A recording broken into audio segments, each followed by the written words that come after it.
November 13, 1897. A battleship cleared for action presents an appearance differing greatly from that shown while lying peacefully at anchor in port. Stanchions, davits, everything movable not specially designed for fighting purposes, disappear from the decks and sides. Brass barred skylights to lower decks and cabins, rails and supports about the openings leading below, give way to steel battle hatches. Hoses coupled up to the fire pumps and laid along the deck. Circular openings to the ammunition passages yawn, trails to the feet of the unwary.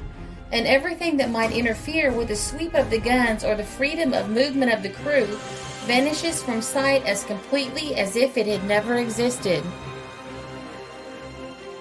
The stenciled word overboard on chest on the deck, chest containing anything flammable, as paint, alcohol, or oil, indicates that in the presence of the enemy they would disappear over the side of the ship into the sea, while the boats are hoisted from their rest on the superstructure and lowered to be towed astern, perhaps even to be cast adrift, to avoid injury to life and limb from flying splinters under the enemy's fire. The shock and noise of action as the ship comes on the firing line is something beyond description. Take ships like Iowa and Indiana, for instance, where a single discharge from bow to quarter of the principal batteries give a weight of fire of 4,499 and 5,600 pounds respectively, and the tremendous shock of the explosion may be dimly imagined by one who has not experienced it. Still more trying to the nervous senses are the sharp thudding reports of the rapid fire guns, vomiting forth their deadly missiles at the rate of 4 or 5 shots every minute. Night practice with the auxiliary batteries gives an exhibition of the murderous work these guns are capable of, and the drifting targets, mere handkerchiefs in appearance as compared with the attacking torpedo boats, are greeted with such a storm of projectiles that nothing coming under the rays of the searchlight could live for a moment.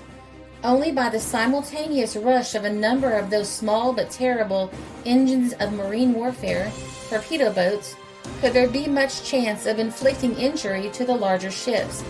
By luck or through superior skill, one might get in and successfully explode its torpedo against the side of its huge enemy, but the attack would be much of the nature of the charge of a forlorn hope of bygone times into a breach in the wall of a hostile fortress. But eggs are broken when omelets are made, and war, on shore or at sea, is a hazardous game, and the loss of half a score of torpedo boats would count for less than the destruction of an enemy's battleship. Cavalry acts against cavalry in war on land. Torpedo boats are, to a certain extent, the cavalry of the sea.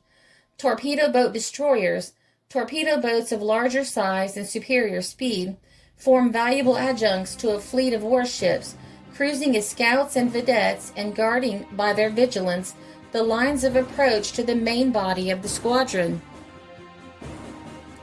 In the absence of such craft, as in the absence of cavalry with an army, the fleet is seriously handicapped, and the chances of loss of some of its number through the enemy's torpedoes are much greater, in spite of searchlights and rapid-fire ordnance. At present, our entire force of torpedo craft consists of 4 boats in service and 1 torpedo boat destroyer, and 14 torpedo boats in the hands of the builders.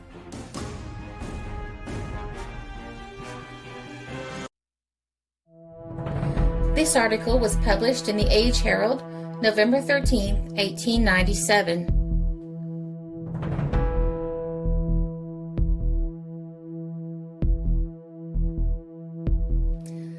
This is a Country Road production because history is fascinating.